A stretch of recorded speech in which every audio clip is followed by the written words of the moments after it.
Mother మీరు groceries అన్ని అంటే నేను ఎందుకు ఇస్తున్నా అంటే మీకు తెలుసు, కానీ అందరికీ తెలియనప్పుడు మరి నా పద్ధతిలో నా గొంతుతో వాళ్ళకి ఇది పంపిస్తే మై నీడ్స్ అంటే ఏంట్రా అని ఎవడని అడిగితే దానికి పనికొస్తుంది. ఒకసారి వినండి. మనం ఆటో ఎక్కాలనుకున్నాం, ఆటో వాడికి కానీ మై నీడ్స్ అనేటువంటి my needs taluka QR code ఉంటే మీరు దానికి ఎక్కి అక్కడి నుంచి స్కాన్ చేసి ఆటోకి ఎంత అవుతుందో అంత డబ్బులు మీరు పే చేసేయచ్చు. అలా పే చేసినందుకు గాను మీకు కాయిన్స్ లో మీకు వచ్చే యూటిలిటీ యాజిటీకి వచ్చేస్తుంది, కానీ 25 మందికి రిఫరల్ అయిపోతుంది. ఆ ఆటోకి ఎవరైతే రిఫరల్ ఇచ్చారో వారు రోజు తోలే తోలకంపై మైనేజ్ ద్వారా వచ్చే అన్ని పేమెంట్స్ నుంచి ఆ ఆటో అంటే అది వెండర్ రిఫరల్ అంటుందండి. ఆ మొత్తం తోలే తోలకంపై అక్కడి నుంచి పైన ఉన్న వాళ్ళందరికీ వస్తుంది.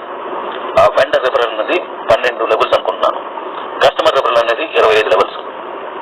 ఇప్పుడు ఆటో లేదంటే లారీ, ట్రాక్టర్, పెద్ద హెవీ వెహికల్ లేదంటే చిన్న వెహికల్స్ ఏదైనా సరే ప్రతి దానికి మన మనీస్ని వాడచ్చు. అంటే ఆ వాహనం ఉన్న వాళ్ళందరినీ వెండర్స్ గాను, దాన్ని వాడే వాళ్ళందరినీ కస్టమర్స్ గాను మనం తీసుకుంటాం.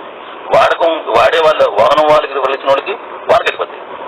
ఇక్కడ వాడుతున్న కస్టమర్ ఎవరు ఉన్నారో వీళ్ళకి వెళ్ళిపోద్ది. అలాగే ఓ షాపు, ఓ రైతు బజార్లో ఉన్న దుకాణాలు, ఓ పురుగుల మంది అమ్మేటువంటి షాపు, అది వాడే రైతు, అక్కడ పండించే పంట లేదా విత్తనాలు, లేదా ఒక ఫ్యాక్టరీ, ఆ ఫ్యాక్టరీ నుంచి వెళ్ళే సరుకు, ఆ ఫ్యాక్టరీ వాడే వాహనాలు, అలాగే ఎక్స్పోర్ట్ మనం ఏదైతే మన దేశం నుంచి లేదా మన ప్రాంతం నుంచి పంపించే ఎక్స్పోర్ట్, మన ఇంపోర్ట్ మన దేశానికి వచ్చేటువంటి ఏదైనా వస్తువులంటే అవి ఇంపోర్ట్. అలాగే ఒక కారు ఇవాళ పోయి ఎలా ఉంటుందో అలాగనమాట. కారు మీద వచ్చు, కార్యక్రమాలకు ఇది ఉంటుంది. అలాగే మీకు లాడ్జెస్, హోటల్స్, కళ్యాణ మండపాలు, ఫంక్షన్ హాల్స్, ఇలా ఏవైనా సరే ఇల్లు అద్దెకి ఇవ్వాలనుకుంటున్నాను, ఇందులో పెట్టచ్చు.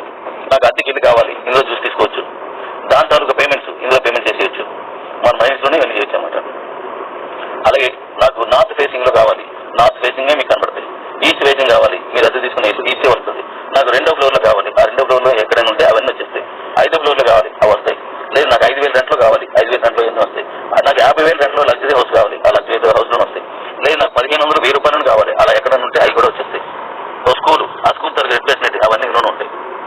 ఆ స్కూల్లో మన సీట్ కావాలన్నా, మన పిల్లలకు కావాలన్నా, ఆ స్కూల్ పే చేయాలన్నా, దానికి సంబంధించిన బుక్స్ కొనాలన్నా, ఆ బుక్ స్టార్ అయినా ఎవ్రీవన్ ప్రతిదీ అనమాట. అంటే మీరు చెప్పుకుంటూ పోతే ఉదయం వరకు మనిషి జీవితం ఏముందో అని చెప్పచ్చు. అవన్నీ మనిషికి వస్తాయి. అక్కడ ఎవరు కొనుక్కున్నా, ఎవరు అమ్మినా, ఎవరు సర్వీస్ ఎవరు తీసుకున్నా, ఒక సర్వీస్ ఎవరికైనా ఇచ్చినా, లేదంటే ప్రతిదీ అనమాట. ఇక లేదంటూ లేదు. ఒక్క గవర్నమెంట్ సెక్టార్ లో నడిచేటువంటి వాటికి తప్ప మిగతా అన్ని కూడా దీంట్లో చేసుకోవచ్చు. అలాగే ఫోన్ రీఛార్జ్, రకరకాల బిల్లులు ఏవైనా సరే ఇందులో కట్టేసుకోవచ్చు. ఇందులో నుంచి మనం తీసుకోవచ్చు కూడా. ఇంత పెద్ద యూసేజ్ ఉన్నటువంటి